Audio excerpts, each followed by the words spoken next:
Assalamualaikum warahmatullahi wabarakatuh. Bagaimana kabar kalian hari ini anak-anak? Ya, mudah-mudahan kita tetap diberikan kesehatan oleh Allah Subhanahu wa taala sehingga kita dapat mengikuti pelajaran IPS hari ini dengan judul mobilitas sosial.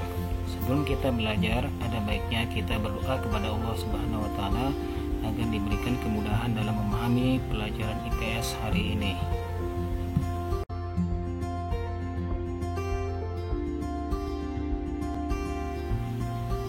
Adapun tujuan belajar hari ini adalah satu, menjelaskan pengertian mobilitas sosial. Yang kedua adalah menjelaskan bentuk-bentuk mobilitas sosial.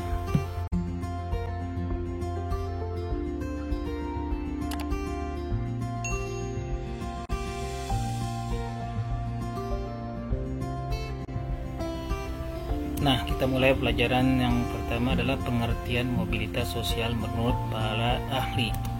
Nah, di sini ada dua yang saya ambil. Pertama ini pendapat dari Paul B. Horton.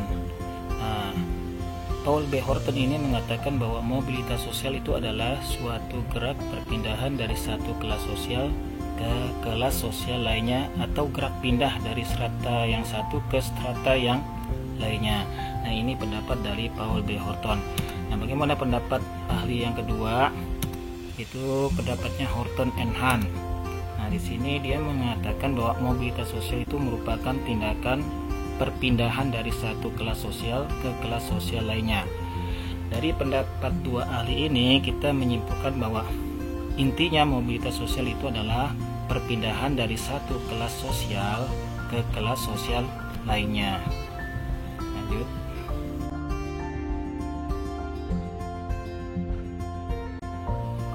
Nah, tadi kalian telah mengetahui pengertian dari mobilitas sosial. Nah, sekarang kita mempersempit lagi pengertian dari kelas sosial. Nah, di sini menurut para ahli kelas sosial itu apa? Nah, kita melihat di sini ada dua pendapat yang saya ambil. Pertama ini menurut Peter Berger, yaitu mendefinisikan kelas sosial sebagai, ini dalam bahasa Inggris, a type of stratifications in which one's general position in society is basically determined by economic criteria. Nah, itu artinya apa? Nah, kita perjelas di sini. Nih, artinya bahwa konsep kelas itu dikaitkan dengan posisi seorang dalam masyarakat berdasarkan kriteria ekonomi. Nah, itu ingat, kriteria ekonomi. Maksudnya di sini bahwasanya pembinaan kedudukan seseorang dalam masyarakat ini berdasarkan kriteria ekonomi.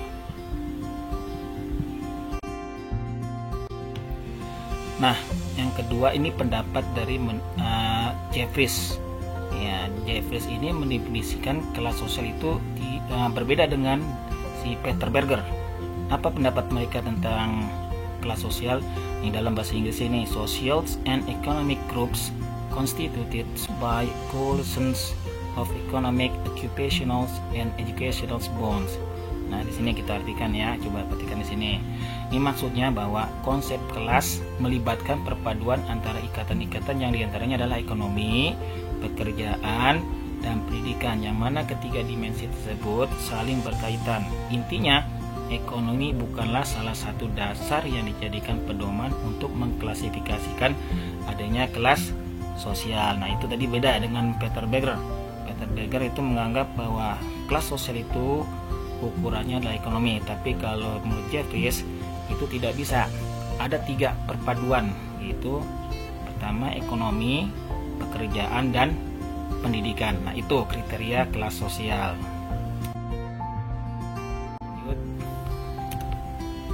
Nah, di sini bentuk-bentuk mobilitas sosial. Nah, di sini bentuk-bentuk mobilitas sosial ini dibagi menjadi dua. Pertama itu mobilitas vertikal, yang kedua mobilitas horizontal. Nah, mobilitas vertikal ini dibagi lagi menjadi dua, yaitu mobilitas vertikal ke atas atau dalam bahasa Inggrisnya social climbing, dan mobilitas vertikal ke bawah, dalam bahasa Inggrisnya adalah social sinking. Lanjut. Oke, kita lanjutkan ke pelajaran berikut, yaitu menjelaskan mobilitas vertikal ke atas. Jadi bentuk-bentuk mobilitas itu ada 3. Pertama, mobilitas vertikal ke atas, mobilitas vertikal ke bawah, dan mobilitas horizontal. Nah, kita bahas sekarang ini mobilitas vertikal ke atas. Apa itu mobilitas vertikal ke atas? Nah, kita lihat di sini, yaitu adalah mobilitas yang terjadi karena adanya peningkatan status atau kedudukan seseorang atau naiknya status orang-orang yang berstatus sosial rendah ke status sosial yang lebih tinggi. Nah, artinya apa di sini? Ini artinya ada perpindahan kelas, ya, dari kelas yang lebih rendah ke kelas yang lebih tinggi. Nah, itu contohnya bagaimana? Yang kita perhatikan di sini.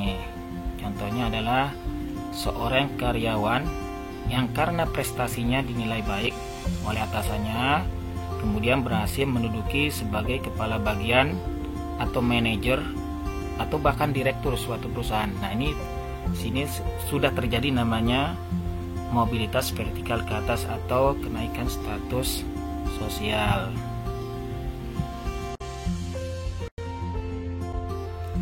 Oke, kita lanjutkan ke bagian yang kedua, yaitu mobilitas vertikal ke bawah.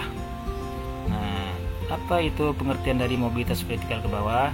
Nah, perhatikan di sini, yaitu mobilitas adalah mobilitas merupakan proses penurunan status atau kedudukan seseorang. Jadi mobilitas yang merupakan proses penurunan status atau kedudukan seseorang. Proses social thinking itu sering menimbulkan gejolak kejiwaan seseorang karena adanya perubahan hak dan kewajibannya. Nah, bagaimana contohnya?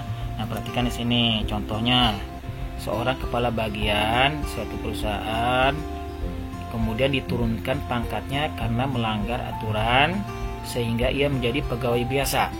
Nah, ini contoh dari mobilitas vertikal ke bawah. Berarti di sini ada namanya penurunan kelas sosial dari yang lebih tinggi ke kelas sosial yang lebih rendah. Paham?